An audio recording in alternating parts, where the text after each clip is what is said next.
queridas amigas, amigos.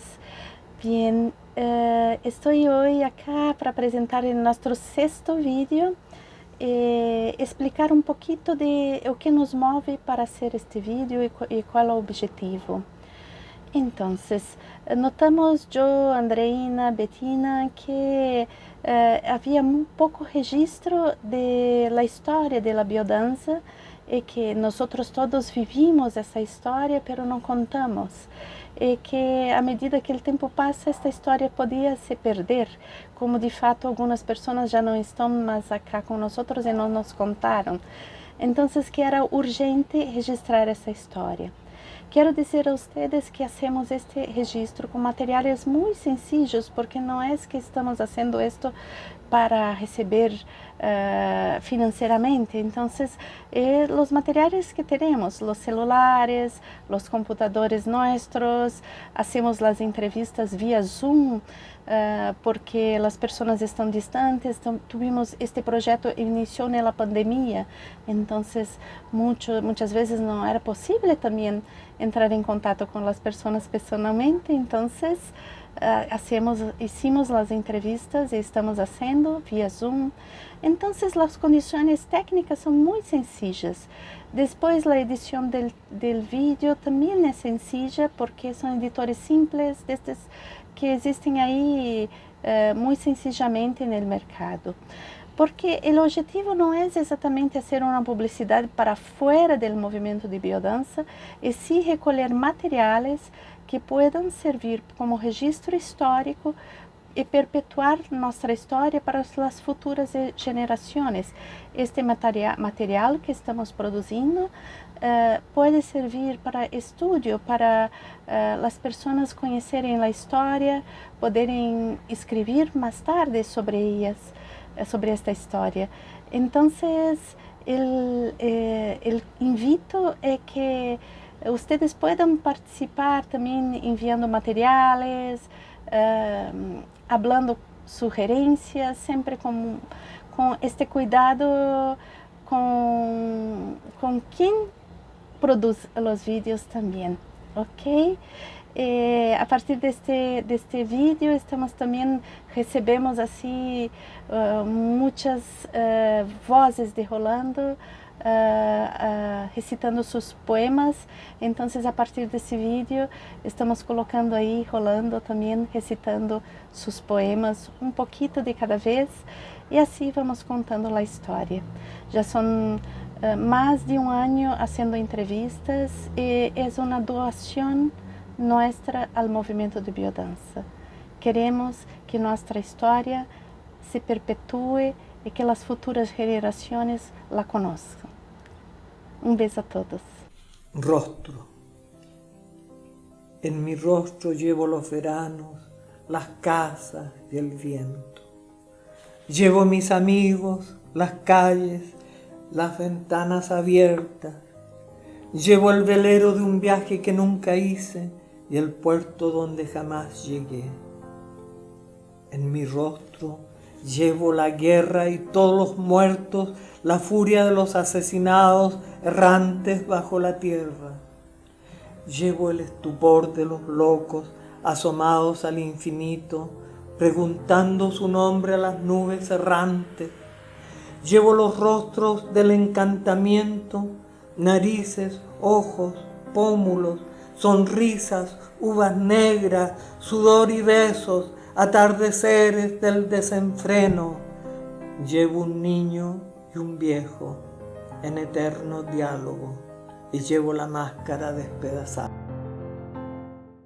Me gustaría pensar el mundo de los 60 y 70 como una confrontación este-oeste, tan conocida y casi trillada, norte-sur, riqueza y pobreza, liberación o dependencia.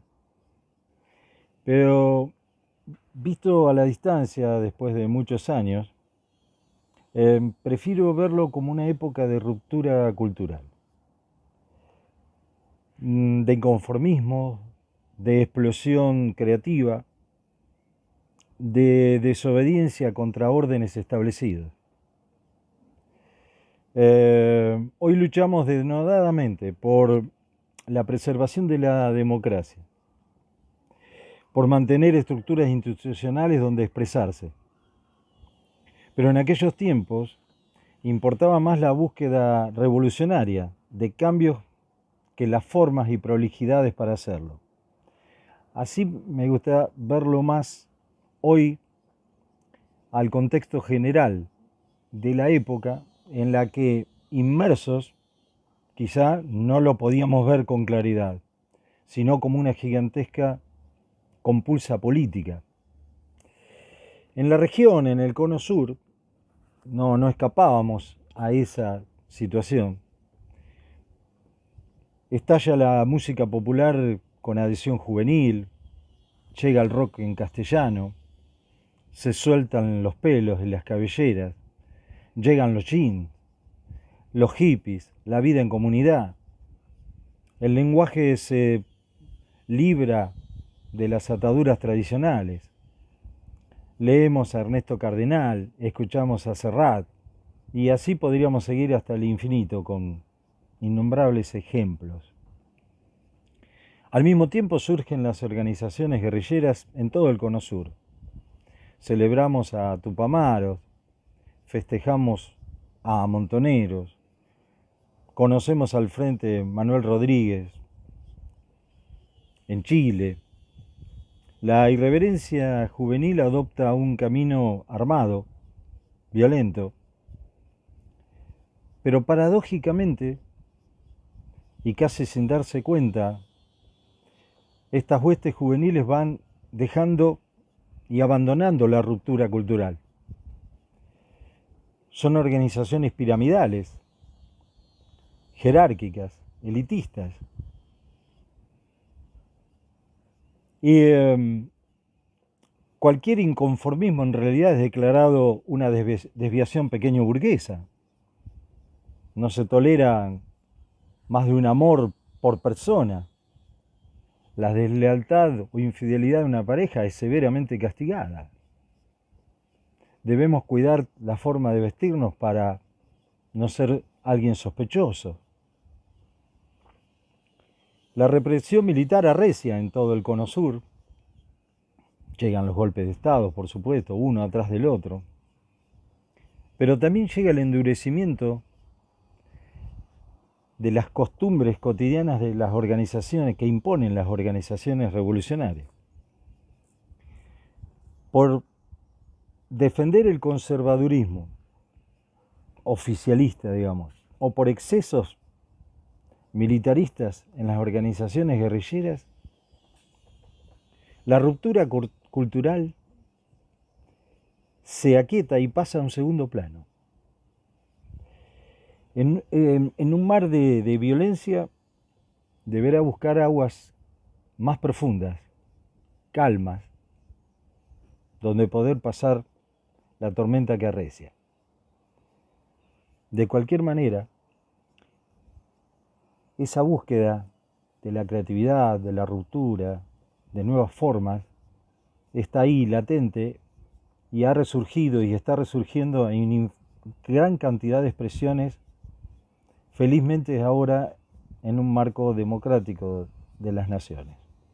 Sí, era un momento muy difícil. En marzo de ese año se había instalado una dictadura militar en el gobierno nacional y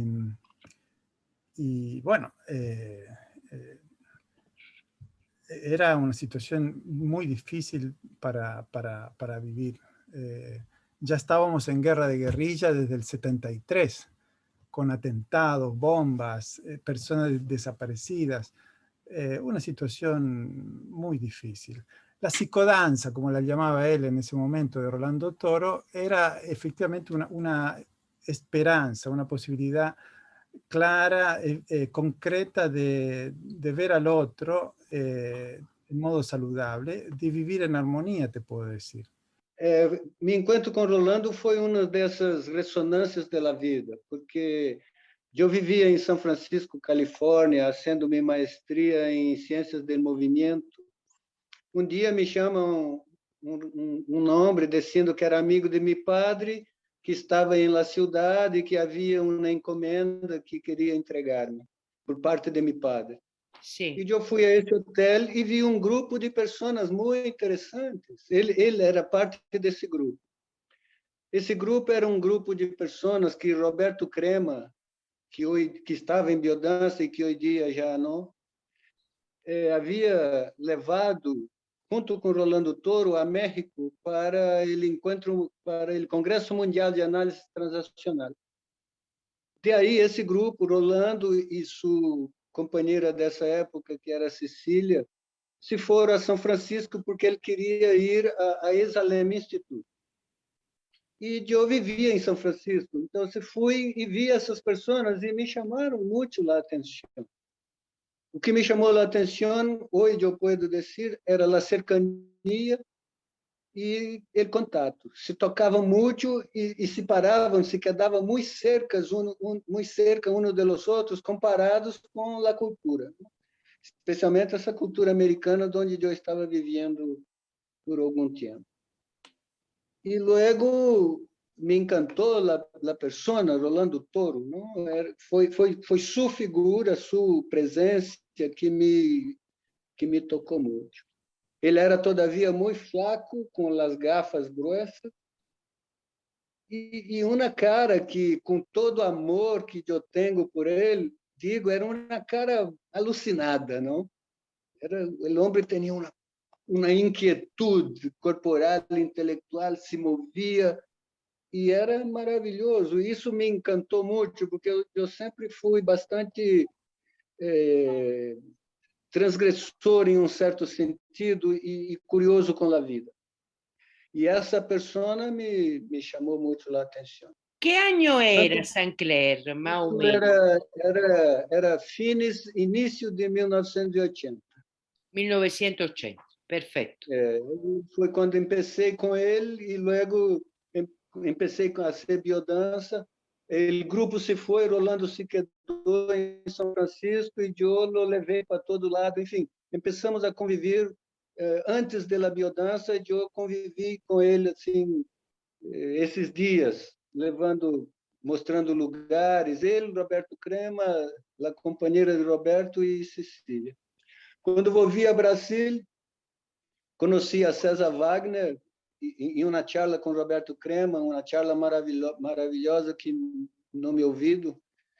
E César ia volver a Ceará e eu ia a trabalhar em Maranhão. E começamos a ser biodança. César foi meu facilitador por muitos anos. Logo me deu notícia da escola, essa famosa escola nordestina, Sì. que eu participei desde o início também. Foi 81, me parece, que começamos. 81, 82, por aí. Sì. Em 83, Rolando Toro me autorizou a dar classe de biodança, junto com um grupito da escola. Enfim, foi um período maravilhoso de descoberta, porque quando comecei a ser biodança, em minha primeiríssima classe, eu reconheci que aquilo era a prática de uma teoria que eu já conhecia. Não só uma teoria de psicologia, uma teoria de desenvolvimento humano, mas eu havia transitado nesses caminhos que hoje em dia se pode chamar de espiritualista. Bien. E essa não como uma espiritualidade superficial e frívola, pero esse conteúdo das grandes tradições sagradas da humanidade, o conhecimento da humanidade é o que me interessa. Nós estamos saindo de uma ditadura, nós estamos saindo de um período de repressão muito forte. E o anseio muito grande era a liberdade, né? Esse sentimento de ser livre, de poder viver, experimentar, sentir. E acho que esse foi o momento mais propício para que, na época, a psicodança pudesse entrar no Brasil e gerar uma difusão muito grande, né, em função desse sentimento, desse anseio por viver a liberdade. E acho que esse era o cenário que foi o cenário mais intenso, né, dentro desse período. ¿Se llamaba psicodanza en el primer momento? Psicodança. Era era muito interessante porque e fazia todo sentido, na época fazia todo sentido. Porém, existia uma coisa que era muito forte nesse período, que era assim, tudo que existia e que tivesse psico tinha que meio que se remeter ao Conselho de Psicologia. Uhum. E muitas vezes, nesse momento, o Rolando, ele toma uma decisão, né, para ele não se sentir preso, ligado, né, e de alguma forma subjugado, né, ao Conselho Regional de Psicologia, aqui no Brasil, ele toma uma decisão de trocar o nome de psico para bio, né, Claro. e aí existia exatamente todo um outro contexto, um outro significado, que nascia exatamente o contexto biocêntrico. Por isso, assim, essa transição nasce o nome biodança.